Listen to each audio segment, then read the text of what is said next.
Okay, so this is the first time I've been on an electric mountain bike, and you've taught me a lot already. I thought it would be really useful if you could share some of those tips for people who are just starting out. Sure, I would love to. So one of the key things when you're just starting out, one of the key pieces of information you want to have in your head is heavy feet, light hands. And what I mean by that is most of your body weight is going to be supported by your feet, and your arms are more for controlling the bike. You don't want a lot of weight in your arms, because if your arms are locked out with your weight, you can't really steer the bike very well. So we want to drive our weight into our feet, and the easiest way to do that, heavy feet, light hands, is you drop your heel on the descents. So now if I'm going down a hill, all my weight is driving into this pedal, and that's going to keep my center of gravity low, and that's also going to keep my feet on the pedals. The next best tip I can give you is look where you want your bike to go. Your bike has this uncanny ability to follow your eyes. So if you don't want to hit a tree, don't look at the tree. Look at the trail where you want to go. Yeah. When you drive your car, you don't look at the hood of your car, you look down the road, right? Right. So it's the same thing with your bike. You don't look at your front tire, you want to look down the trail where you want to go. Now, when you're going around corners, if you continue looking straight, you're going to miss the corner. So that's a key as well. Your bike follows your eyes. If I'm going around a corner, I'm looking around the corner first, and my bike is going to follow me around. Sort of trust your body and your bike to do what your eyes have already told us to do Absolutely. a second before. Yep. What's that been like, Brandy? I mean, we're out here riding, we're going on like loops and stuff. There's ups, there's downs. You've been doing a great job. I mean, there's been these tight turns. Like, what's that felt like? It's been a lot of fun, actually. The only other time I've been mountain biking, not e-mountain biking, but regular mountain biking, was last year in Vail, and I only went downhill because there's no way I could have gone uphill in those things. Yeah. And I did fall once, and it's funny you say that. The only time I fell, it wasn't even a very technical at all thing I was doing. I was focusing on a part of the trail that I didn't want to crash on. Sure. And I totally just went, whoop, you know? So that was my problem. I wasn't really focusing on where I wanted to go. I was focusing on where I didn't want to go. And so that's been super helpful advice. I was really glad you said that before we started too. So that's exactly what I've been doing, and I haven't fallen yet. Well, another thing, okay, so, you know, we're all out here riding as a group, and we're like single file. And we were talking about leaving spacing. So if you're new, maybe you're with your family or something like that.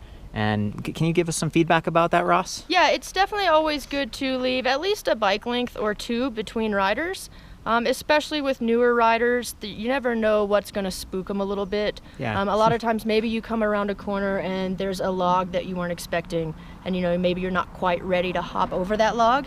As long as you've got a bike length or two, you're not going to have to worry too much about a pileup. Okay. So just giving each other a nice comfortable margin is always good. And then braking. Brandy, do you remember what we talked about like before we start?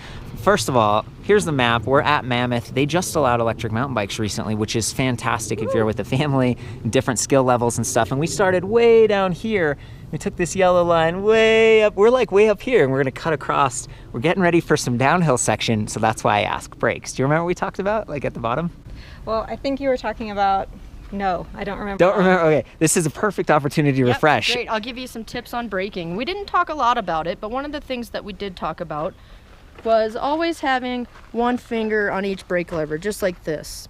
So most modern bikes, any e-mountain bike from Trek, is going to have hydraulic disc brakes, and they're very powerful. They're powerful enough for you to use just one finger on the brake levers. Yeah. And by having just the one finger on the brakes all the time, you don't have to think about grabbing your brakes. It's very natural to just bleed off a little speed as needed. The other thing about using only one finger instead of two fingers is now I've got more fingers to hold onto the handlebar with. Yeah, for So stability. I'm going to have a greater grip on the handlebar. You always want to have your thumb wrapped all the way around the handlebar. I see a lot of this, thumbs on top of the bar like this, but what's going to happen if I go over some rough terrain? Slide right off. Exactly. It's very easy to just accidentally let go of the bar. Okay. You want a nice firm grip on the handlebars. Firm Yep. grip. And then as we're using our brakes, most of your power comes from your front brake. Because you see, if I just have the back brake, it's pretty easy to just slide the bike still. Right. So then when you're skidding, you're a little bit out of control. You've lost all your braking power. You're still moving. So you want to be able to use the front brake as well. Now, a lot of people don't want to. A lot of people are apprehensive about using the front brake. A lot of people are afraid of going over the handlebars. Right. So what's going to allow us to use our front brake safely Just like when I talked about descending and dropping our heels. Yeah. So when we hit the brakes, it's very similar motion. If you've got your lead heel dropped and you hit the brakes, now you can use this leg to support your body weight. Yeah. Because your body weight is going to want to come forward as you hit the brakes. Especially if you're descending. Exactly. So rather than using your arms to stop your body weight, use this leg by dropping that heel. Okay. And that's going to keep your arms freed up for steering the bike.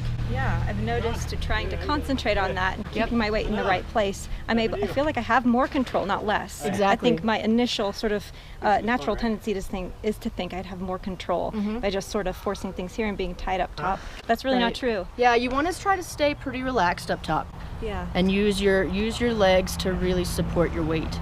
Well, advanced topic, right? We are on full suspension mountain bikes. These are like all mountain with longer travel. Absolutely. That means like the distance here. So when you're stopping, there's some dive, right? Yeah, like where your absolutely. weight shifts forward a little bit.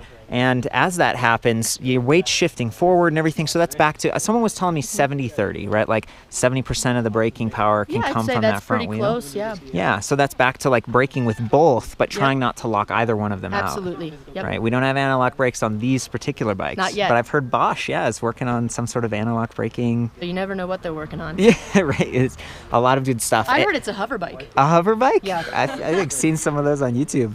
There you go. There was another concept. You know, we're probably just going to get out there on the trail, and as things come up, we'll jump back in here. But, I mean, look at this. It's awesome to see families out here riding bikes. We got the e-bikes. We're all playing together nicely. Yep. Thank you. Any other things that come to mind before we get back out there? Yeah, I would say just as I was riding along, so we were looking at this bike, which is a high-end, like really super bike, right? Yeah. So honestly, I didn't know if that would be super relevant to me. I could use any e-bike, but I've used a mountain bike before, not an e-bike, but just on the mountain bike side of it too.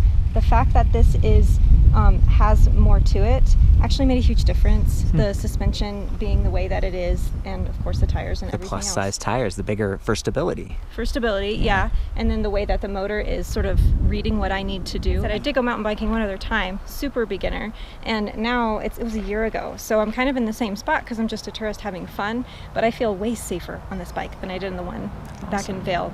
And I know it's because of all of this technology and the quality of this bike being put together the way that it is. Great point. The hydraulic disc brakes, everything. Yeah, the That's good. suspension, the frame quality, all of that really adds up to make a solid, stable ride that makes the trails a lot safer, makes it a lot easier to navigate some of those obstacles. Okay, so we've got Ross coming up the trail. She's going to stop here. And notice how she stopped here on this side of the trail. Ross, explain to me what you're trying to do here. So a lot of times when you need a place to stop, you're on a hill like this, and when I put my foot on the uphill side of the trail, now when I lean my bike down, I'm just leaning into this slope, so it's really easy and comfortable for me to put a foot down, hang out on the trail. Now if I were to try it the other way, my foot's gonna go down the slope, my bike's gonna come with me, I'm gonna fall down the hill and take a tumble. Yeah, that's not going to be very much fun. Right, so anytime you're looking for a place to stop and you're on a slope like this, try to stop on the uphill side. That's a lot safer. A lot of times we tell people don't lay your bike on the drive side, but in this case you can make an exception because it is on the uphill side. So if I'm going to get off my bike, now I can just lay it just right there very gently. Mm-hmm. Yeah, I have something to add to this, okay? So, like, that's my bike back there. Notice how it's off the trail. Because if someone's coming up and behind us, we're blocking the trail right now, so that's another good, just a pointer. We don't want to block the trail. We want Definitely. Yeah, protect your bike, but also be respectful. So Okay. explain to me again how I should be putting my feet. So I'm going to show you what we call this our ready position. With the kids, we like to jazz it up a little and call it the attack position. It's a little more aggressive. Yeah. So basically, just put both your feet on the pedals. Now stand up for me. Elbows out, knees out, looking ahead, and then bend your waist just a little bit so you're up, belly button back, shoulders down. There you go, just like this. So this is your ready position. Sweet. Now she's ready for any obstacles in the trail. If she sees some bumps or some roots, now she's ready to let her body work with the bike to get over that stuff smoothly. Yeah, everything's kind of bent and ready. Exactly. So just remember, elbows out, cowgirl knees, and that's your ready position. So the cowgirl knee, is that she's not going to knock her knees on that top tube? Or Exactly, what's the... yeah. So that's going to give you some room to move the bike underneath you. Oh, to maneuver it, yeah. She's keeping her body relatively still and the bike is moving under her. Yeah. That's your basis for cornering, for getting around obstacles. Your body isn't always going to move in the same direction as the bike, especially in corners and some obstacles. Sometimes your body is acting more like a counterweight to the bike. Yeah. On that note, her pedals are kind of flat right now, which is probably good, because if one's all the way down and you're turning, you can have a pedal strike. Exactly. Anytime that you are turning, descending, going over bumps, you want to try to be in this standing up attack position. Okay. Because if you're sitting on the saddle, your body's going to get bounced around a lot more. You actually have a lot less control over the bike when you're sitting down on it. Totally. Because if you're sitting on it, now you can't move it back and forth. And this way the bike can move around under you, and then you can comfort your body too. Especially with that dropper post. That's one of the things I like about these nicer bikes. Her seat's lower, so she has room to be in this like kind of crouched position. And that's something, Yeah, and so now as she descends, as the bike pitches forward, her body weight wants to come forward. Now that she's standing, she can move her body weight back. Yeah. And when I say body weight, an easy way to think of that is think of your center of gravity, and it's usually right about your belly button. Okay. So if she's coming down a hill, she wants to get her weight back, she's going to scoot her belly button back a little bit, and having that saddle down is what allows her to get her weight back. This is so cool. And then if she's going to climb, the front of the bike's going to come up, her body weight wants to go back, so she's going to compensate by bringing her body weight forward for a climb. Okay. I want to finish this. I just want to reiterate, because this has happened to me. Brandy, will you put your left pedal all the way down, like pedal backwards? That she's done it. Okay. So if you lean the bike to the left, see, and there's a rock or something, you can hit it and you can snag the bike here. So that's why go ahead and do the flat position.